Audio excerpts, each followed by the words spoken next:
All right, today's episode, I'm starting my lavatory build journey. Probably going to be a two-parter. I've decided to go with a full-on lav in my van. I know they take up a lot of room, and they are kind of there's other alternatives that people are doing, but I'm kind of old school. Wife's kind of old school. And we're going the full lav build. So shower and lav, or a toilet in our lav. And as close to a flush toilet as possible. There's no black water provisions. This is all self-contained. To start with, I had to build a shower tray. I'm bringing my water hookup out this way, and it will go quite a ways from the outlet, the drain, to where it's going to drain through below the van, and my actual hole will be about right here. That goes under the van into my gray water holding tank. I got electrical and heating provisions. I'll show you that in a sec. And here's the duct coming out. Here's where that wiring ends up, and there's a feed-through conduit over there. Here is the shower pan support tray that I built, and as you can see, it's quite a cobbled together item, and a lot of work, a lot of effort went into this thing. And like I mentioned, the reason I did it is I wanted to have my drain for my shower come out here and hook up in a location over there. And I didn't really want to have to do that under the van. There's just no room. It's really crowded under a 144 Sprinter. And there's just not a lot of real estate to willy-nilly run plumbing or wiring even. So here is the register. It just screws in there, and this is rotatable, standard RV vent register. And of course, the other things that I showed you for the wiring. How I'm doing the contoured walls or panels that contour to the Sprinter wall is with this. This is mentioned a million times in various Sprinter builds on YouTube. Compass Scribe. This is your friend. This allows you to follow any contour. I'm doing this one-handed, but you see what I'm doing, right? And it will mark with this pencil. It will mark your sheet of plywood, and then you can take a jigsaw and cut it out and get pretty close. A little tweaking here and there, you can get it almost perfect, actually. That's the preferred method. And so I got the first wall in. Took a bit of fiddling around and finessing and a little bit of cussing, but I finally got it to fit in there reasonably flush. Here's how the front of it looks. I'm actually having to shim it because this thing's bowing. It's only 1/2 inch.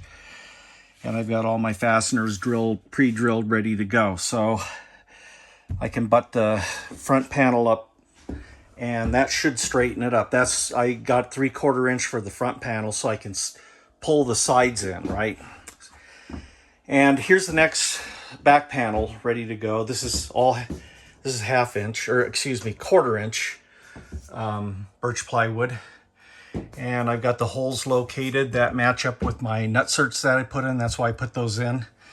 I can fasten anything I want now to the wall within reason, within the limits of that fastener size, but those are countersunk ready to go. And I also countersunked where these were going to go on the back side, as you can see, so the whole thing will lay flat up against this. That goes in next, and afterwards I can get my shower pan support in there, and hopefully it all squares up really nice. All right, I got this pan fastened down. It was all square, so I went ahead and fastened it down. Now I'm in the process of getting ready to hook up my electrical wiring here. I got an outlet and 12 volt. And also, while I was at it, I went ahead and attached the sidewall to the base all the way down. So it's firmly anchored now. I'm shaking it, but it ain't moving. and I have almost 0 gaps. So I got lucky, you know. So kind of on the home stretch with this part of it, and now I'm going to put on the decking back on, and that'll be ready to go. Then I'm going to be working on this next sidewall, the aft sidewall, and it's got a little added complication because I've got that trim from the ceiling to this wall, trim from Legend, so I have to account for that. So I made myself a little template, and that's how I'm going to deal with that. So I got the 3 walls up now, and it's really starting to look like something. Test fitting the shower fiberglass shower pan, and as you can see, there's some gappings. That's the shower pan. This thing is perfectly square in here. And what I'm going to do is I got to glue this in here, and probably what I'm going to do is use some of this great stuff foam, low expansion, and spray that in there and then bed this thing down in there. Because right now, there's some gapping. I can feel it give a little. And if you keep walking on that, you're going to crack these fiberglass pans. So you got to bed them in to do it properly. And here is the contour of this panel to the wall. And I used the old compass scribe here, Leslie, to mark it out. And as you can see, it's perfect. This 1/8 inch gap all the way up and down is because of these, so I'm gonna have to notch that out, and then this wall will fit exactly flush with the van wall. Here's the final panel, this forward-facing panel here, and the doorway to the lav.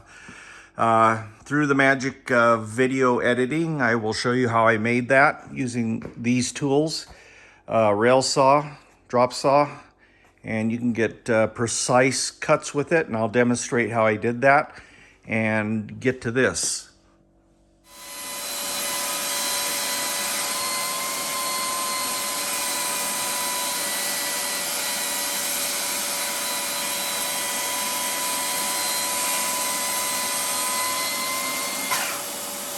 All right, I'm gonna have to move this track now. Okay, so show you how to reposition this track square here.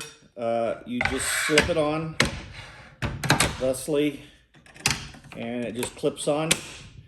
And now this is perfectly square, right? So you can bring it down here where you need it to be. And I'm going to line up with my existing cut up there. And I don't have to fiddle with it. I just have to line it up and make sure that this is square down here. And I am dead nuts on right now. So I'm going to go ahead and make my other cut. Then I'm going to start doing these cross cuts. So do this cross cut now. Line this up.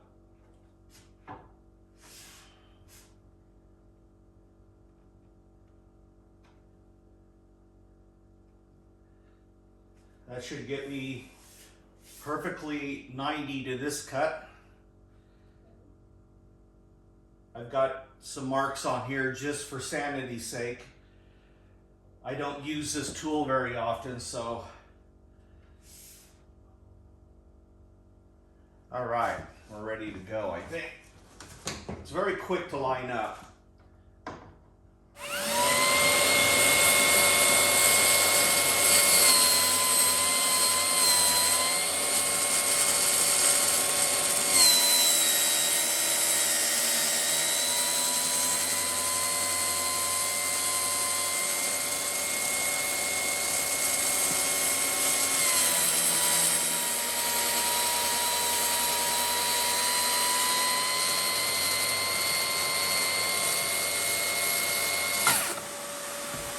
All right, I'll finish off these corners where the radius of the saw can't get, and then the moment of truth, right?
Okay, as you can see, other than these little corners which I gotta clean up, that's me with the jigsaw. Let me turn this vacuum off. That's better. Yeah, you can see that this thing came out exactly perfect. Let me grab my square. Let's see what we got here. Now, the corner may throw it off because I'm not exactly clean on that job, but you can see it is exactly, let me get zoomed out here, square. I mean, it is right on the money. See what this side looks like.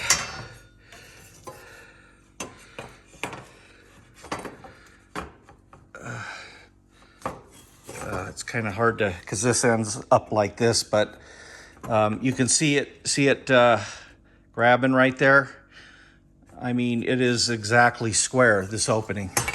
So that's what a track saw will do to you, and I would say for most van builders, invest in one of these. You won't regret it. It's got a million other uses. If you've ever tried to build a shelf for a cabinet, or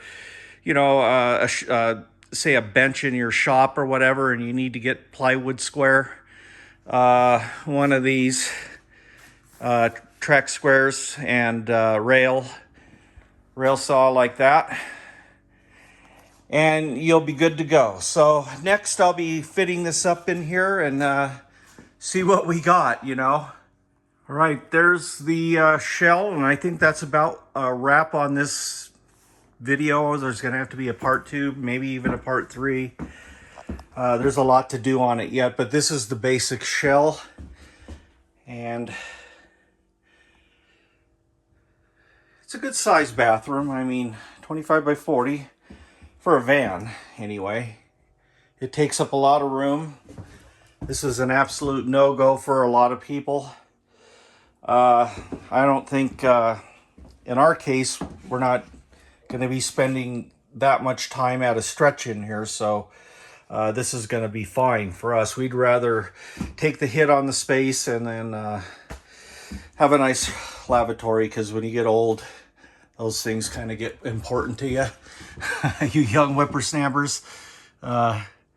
Anyway, these walls will all square up. They're kind of, the plywood's warped, but once I fasten them together, it will become very rigid and square. So, well, that's about a wrap on this video. Got a good start here on this enclosure, and so the next one I will be finishing this up and gluing down that pan and lining the interior with FRP to make it waterproof. This white stuff here. Sell it at any Home Depots or home improvement center. And on this panel here, I had to make another detour. I gouged that thing with a saw. Wasn't paying attention. Stupid, right? Happens. 80 bucks. So I had to salvage it, and I had this 1/4-inch piece of birch scrap laying around, and I made a cover to cover that up. And Inga's come in here and stained it with what we're using is Rubio monocoat, and top coated it, and it turned out pretty good. So that's how I'm going to fix that. So thanks again for watching, and I will see you on the next one.